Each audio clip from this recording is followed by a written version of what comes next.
what will you do? Apa kamu buat? Lelaki lah, perempuan kita memang tahu call husband, tanya macam mana ni kita tak hidup. Kalau lelaki apa yang buat? Start kettle tengok pagi tak hidup.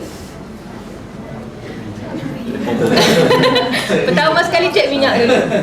Okay, minyak penuh, then what next? Cek bateri lagi. The problemnya kita tak boleh hidup. Okay, tapi kita perempuan, I pernah experience start kita tak hidup. Kita dah panik dah.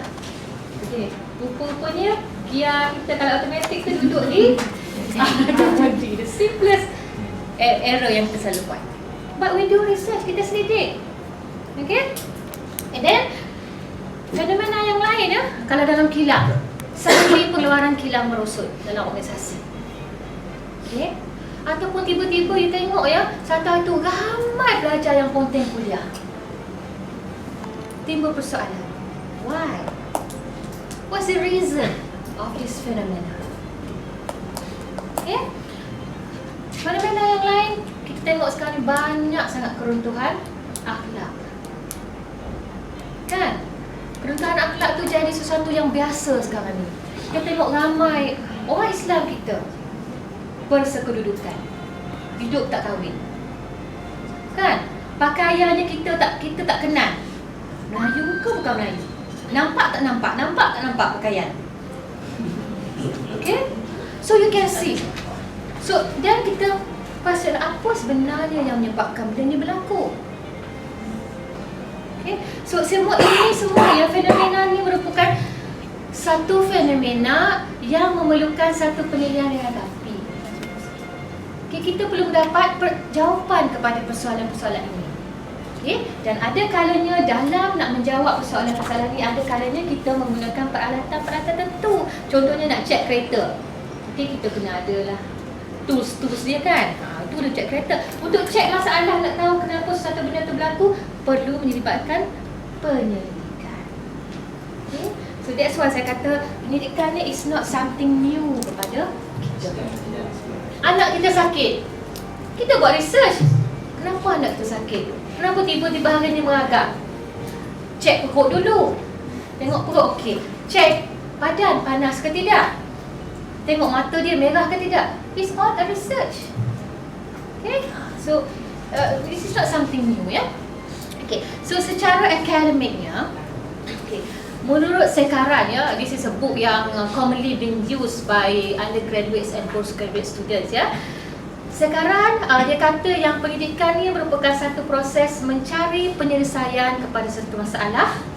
Okay, setelah kita membuat satu analisis dan penelitian yang mendalam terhadap faktor berkaitan. Okay, ia merupakan satu proses. It is a process.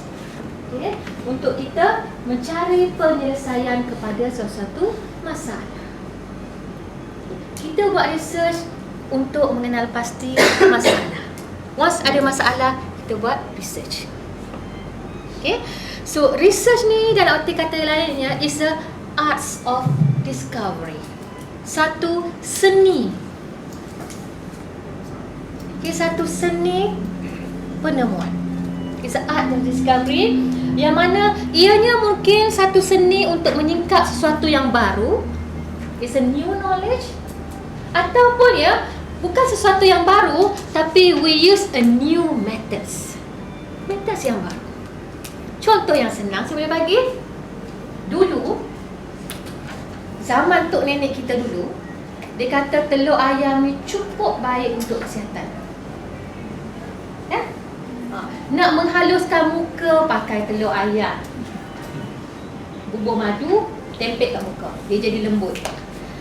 Lepas bersalin, makan telur ayam dengan madu, memberi tenaga. Tahu tak? So cuka ayam pada masa tersebut merupakan sesuatu yang begitu valuable, begitu bernilai, penuh dengan khasiat pada masa itu. Tapi research demi research yang dibuat, menggunakan penilaian eksperimen yang baru saintis buat, dan lately dia discover bahawa kita manusia ni tak boleh makan more than 7 telur ayam per week. Dengar. Tak boleh makan lebih daripada 7 biji telur ayam seminggu. Sebab if you eat more than that, mulalah kolesterol naik lah. Okay, macam-macam lagi side effect of eating more eggs. Okay, ini satu research menggunakan eksperimen yang baru. Okay. So, penyelidikan ni tak semestinya ya, kalau nanti tuan-puan nak buat research membuat sesuatu yang orang tak pernah buat lagi dalam dunia ni. Okay, tak semestinya kita involve in that. Kita mungkin membuat sesuatu yang orang dah buat, tapi kita guna analisa yang baru, kita guna cara yang baru. Seperti mana yang kisah telur ayam, pengetahuan yang baru. Okay, tapi dalam kebanyakan research yang kita dah buat, ahli akademik ke, yang PhD ke dah buat sekarang ni, merupakan just extending the boundary of knowledge.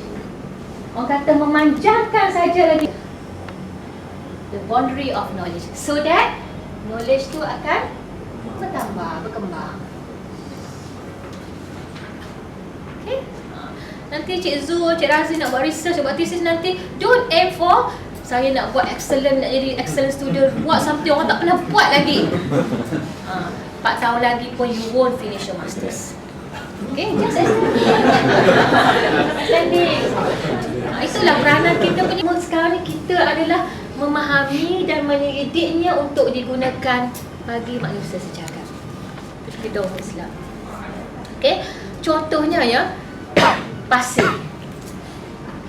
Okay, dapatan apa, penyelidik, engineers dia buat research, dia kata pasir ni sebenarnya elok digunakan untuk membuat jalan raya. Okay, dia letak di bawah sebelum dia buat jalan raya. Why? Sebab pasir ni akan menghalang air daripada bertakung di bawah permukaan jalan. Okay, itu penemuan yang didapati. So based on that penemuan, more and more engineers come up dengan bila nak turap jalan, they put pasir as the lowest layer. Tapi benda ni sebenarnya ya, dah ada pun disebut dalam Quran semasa perang Badar dahulu. Tapi orang tak explore, orang tak kaji on this. Benda tu dah ada dalam Quran. Okay, semasa perang Badar, melalui apa, ayat surah 8 ya, ayat 11, Allah dah keluar statement dah bahawa dia turunkan air pada malam sebelum perang Badar berlaku. Why? Untuk menyegarkan badan para tentera Islam pada masa tu. Okey, untuk menyegarkan pandangan. Kan lepas hujan kan kita nampak pemandangan jadi very fresh kan, menjadi, dan juga untuk mengejakkan tanah-tanah ni supaya senang untuk tentera berperang. Benda tu dah ada. Tapi research yang orang saintis buat sekarang ni baru nampak rupanya ini khasiat pasir. Okay. Right. So apa pentingnya penyelidikan? Okay. So penyelidikan ni, menjadi seorang penyelidik ada kalanya merupakan satu jawatan. Okay, siapa yang kerja dengan MARTI? Kita pegawai penyelidik MARTI. Siapa yang bekerja dengan Institut Pendidikan Getah Malaysia? Dia pegawai penyelidik Getah Malaysia. Okay, siapa yang kerja dengan Anderson Research Malaysia ataupun Survey Research Malaysia, itu merupakan satu kerjaya. Okay, it's a career. Okay, tapi dalam organisasi, pengurus juga membuat penyelidikan.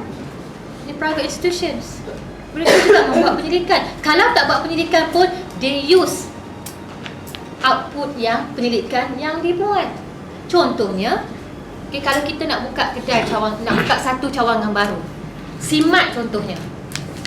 Simat Changlong tahu kan? The most popular shopping center di kawasan Johor. Okay. Sebelum Simat buka tu, dia dah buat market survey dah. Dia dah buat kajian. Bukan token Simat tu pergi buat kajian tak. Tapi dia dah ada dah staff-staff dia, sama ada secara formal atau tak formal, dia dah buat survey dah. Berapa penduduk sini, komposisi penduduknya macam mana, pattern pembelian macam mana. Saya bercakap macam ni sebab semalam nak pergi beli perabot. Okey? Cerita ni secara tak formal. Secara tak formal ya. Hong perabot tu lah kat Changlong tu. Okey, dia kata perabot di kedai dia ni kebanyakannya less than 2,000. Okay, kalau you want to go for very expensive punya furniture, dia tak ada. Then dia tanya kenapa? Tak ada, sebab dia tahu dah penduduk di Changlong ni memang takkan beli furniture yang more than 5,000. Secara tak langsung dia pun buat research walaupun tak pakai SPSS. Tapi dia buat research. Okay, secara tak formal pun dia buat research. Okay. So bagi tuan-puan ya, pelajar dan pensyarah macam mana researchnya. Okay, bagi pelajar, saya dimaklumkan bahawa pelajar tuan-puan pun kena ambil pendidikan kan. So kalau tak habis tu tak grad lah dia. It's a must. Perlu buat research. Okay, dan bagi pensyarah pun later on perlu buat research.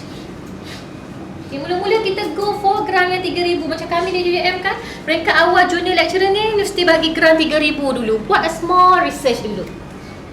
Later on nanti barulah kita go for yang 100,000 punya grants. Okay, so later on nanti believe me, research akan jadi satu kita punya key performance index kita, KPI kita. Okay, bila politeknik ni dah diserapkan di bawah Kementerian Pengajian Tinggi. Okay, so it's a needs. Okay, satu keperluan. Okay, let's go to jenis-jenis penyelidikan. Bila sebut macam mana nak mengkelaskan penyelidikan ni ya, dia boleh dikelaskan berdasarkan kepada 4 kriteria. Okey, pertamanya berdasarkan tujuan penyelidikan tersebut, berdasarkan pendekatan analisis yang kita gunakan, kaedah yang kita gunakan dan juga aliran pemikiran yang kita gunakan. So we will go one by one of this. Okey, kalau tuan-puan ada benda nak tanya, just tanya. Don't be hesitate to ask. Okey, just tanya ya. Okey, pertama, tujuan dari segi tujuan kajian, okey, ataupun pendidikan. Pendidikan ni boleh dikelaskan ya, sama ada kajian tersebut berbentuk exploratory ataupun application ataupun berbentuk applications ataupun exploratory. Kajian yang berbentuk exploratory ataupun penerokaan merupakan kajiannya yang lebih kepada untuk mengetahui sesuatu yang belum jelas lagi. Orang kata baru nak explore, baru nak terokai sesuatu yang kita nampak sesuatu fenomena itu berlaku tapi kita tak jelas sebenarnya, ataupun tak banyak lagi kajian yang dibuat dalam bidang tersebut. Okay, contohnya ya, banyak kajian yang mengkaji faktor-faktor yang mendorong pelajar memilih politeknik. Dah banyak orang buat benda. Okay, tapi tak ada lagi kajian yang melihat apa yang mendorong pelajar non-bumi memilih politeknik. Sebab non-bumi tak ramai, kan? Non-bumi tak ramai di politeknik. So kita nak terokai, nak discover secara at surface level dulu apa sebenarnya yang mendorong pelajar non-bumi ini memilih politeknik sebagai institusi pengajian mereka. Okay, it is exploratory. Okay. Dan biasanya dalam exploratory ni ya, sebab tak banyak lagi orang buat, kalau kita nak buat framework pun sebenarnya tak begitu jelas lagi exploratory ni. Okay, kalau ini saya dah ke depan sikit ya. Kalau dah nak kaji exploratory ni, kita lebih kepada kita interview orang, just nak dapat, orang kata dapat idea saja mengenai satu fenomena tu. Bukan sesuatu yang jelas, bukan kita nak test hipotesis ke apa, bukan. Just nak see, nak lihat secara at surface level saja apa yang benar berlaku. Okay, itu exploratory. Tapi kita sebagai penyelidik jangan nak pandai-pandai nak declare kajian kita ni merupakan kajian exploratory until ataupun sehingga kita dah baca, cuba cari, tapi dah kita confirm tak banyak kajian yang dibuat dalam bidang ni. Kita tak boleh nak simply kata kajian saya merupakan kajian exploratory sebab kita lah nak declare yang mula-mula yang membuat kajian ni. Sehinggalah tuan-puan baca, cari dalam literature review, memang tak ada orang buat banyak bidang ni, then you can say it is an exploratory. Okay? Sebab kita dalam membuat PhD contohnya, kita tak boleh declare adalah satu, not to say kesalahan, tapi tak dibenarkan kita kata kita ni merupakan orang yang pertama membuat kajian tersebut. Sebab orang akan question sejauh mana pembacaan kita yang boleh menyebabkan kita kata we are the pioneers in doing that research. Okay? So what we can do is that kita kata up to my knowledge. Sekian panjang pengetahuan kita untuk Cik Razif dan Cik Zul nak buat thesis sem depan ni, jangan ada pandai declare ini merupakan kajian yang tak pernah ni. Okay, you can say up to my knowledge. Then orang faham, oh sehingga tahap pembacaan kita lah kajian ni tak banyak lagi orang buat. Okay. Yang kedua, kajian yang berbentuk application. Yang ni biasanya selepas exploratory orang akan go to application research. Yang ni fenomena tu dah nampak dengan jelas, tapi sebenarnya application ni biasanya kita buat untuk menyelesaikan sesuatu masalah. Okay. Contohnya,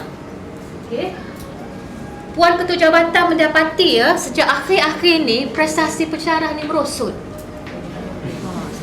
Datang lambat. Lepas tu assignment student selalu tak makin. Last minute bila audit nak datang baru kelas sabuk makin.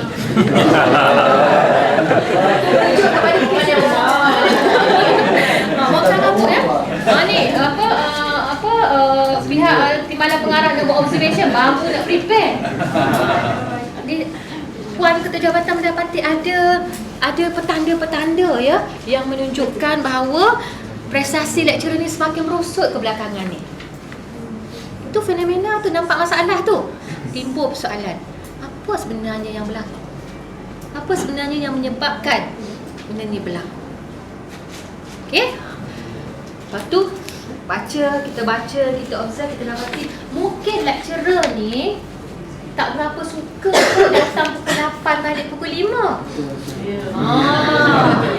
Mereka suka kalau boleh ada flexi hours. Datang pukul 9 balik pukul 6, datang pukul 10 balik pukul 7, datang pukul 11 balik pukul 8 malam. Dia want flexi hours. Okay? So untuk menyelesaikan, nak tengok sejauh mana keberkesanan ni, yang timbul idea nak tengok sejauh mana pelaksanaan jadual fleksi dapat meningkatkan prestasi lecturer. Itu sih, betul ke tidak? Lepas buat fleksi hour tu baru nampak everything. Audit nak datang ke? Nothing. Semua prepare siap sedia. Betul tak macam tu akan berlaku? So it can be answered through research. Okay? Sebab kami di UM, kami pakai jadual fleksi. So ada lecturer datang pukul 10 pagi pun ada. Sebab tu kami bukan apa nak mengelakkan traffic jam. Kalau datang pukul 8 semua berebut dengan admin staff. So datang pukul 9, pukul 10. Sebab kelas kami ada sampai 11 malam. Last kelas pukul 12 malam. So takkan nak datang pukul 8 pagi. So kami datang pukul 12 tengah hari. Balik 12 malam. Okay? So mungkin one day nanti bila dah kelas banyak kan tak pelik tu politeknik akan buat sistem macam tu. Bila dah kelas ramai, studio makin ramai, kita tak boleh nak allocate semua during the working hours. So start pukul 8. Mulalah masa tu tengok Imran dengan Sabri berebut-rebut nak kelas 8. Okay? Masa tu sunyi dah, tak ada orang dah. Okay. Right. Yang kedua research boleh berdasarkan pendekatan analisis yang kita gunakan.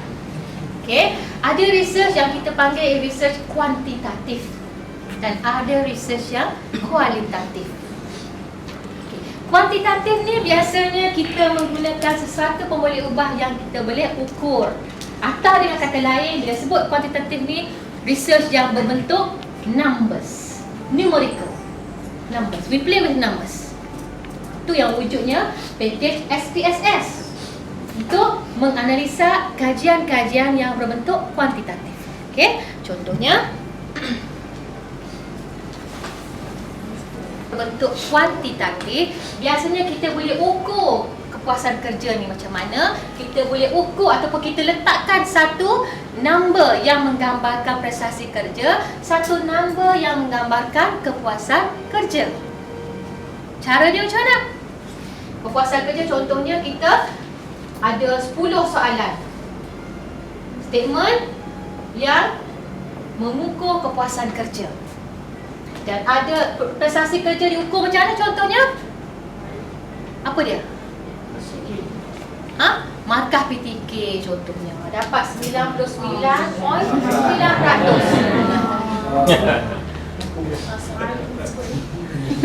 Okey? So maknanya ini kajian kuantitatif. Kita tahu kepuasan kerja ni contohnya kita ada skala 1 hingga 7, kan? Kepuasan kerja ni 6, 7, 6, 7, 6, 7. Min dia katakan kita dapat 6.5 pada skala 7. Maknanya kita kata kepuasan kerja Cik Sabri lah contohnya tinggi. Lepas tu nak tengok adakah kepuasan kerja yang tinggi ni relate balik dengan prestasi kerja, dapat 99.9%. 1% tu jabatan tak bagi lagi tu sebab datang lambat. Kurang 1%. Okey? So, kita boleh ukur. Walaupun benda ni kita tak nampak, tapi instrumen kajian tu mengukur kepuasan kerja, mengukur prestasi kerja. Lebih kepada pemerhatian kita, lebih kepada percakapan kita, lebih kepada perbualan kita, lebih kepada pergaulan kita. Maknanya nak ukur prestasi kerja bukan berdasarkan penilaian prestasi, tapi kita perhati orang yang prestasi kerja cemerlang ni macam mana attitude dia. Any example yang puan-puan nampak di kalangan puan-puan ni yang cemerlang, macam mana prestasi kerja dia? Macam mana? Bukan. Okay, lagi?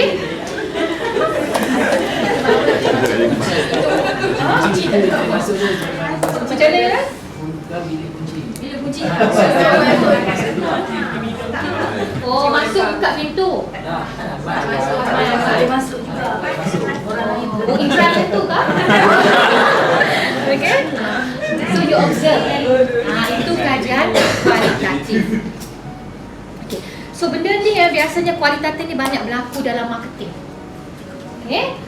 Marketing contohnya biasa research yang buat dia nak tengok tindak balas kita terhadap sesuatu iklan. Okay? Dia akan tunjukkan, dia masukkan group of respondent dalam satu makmal.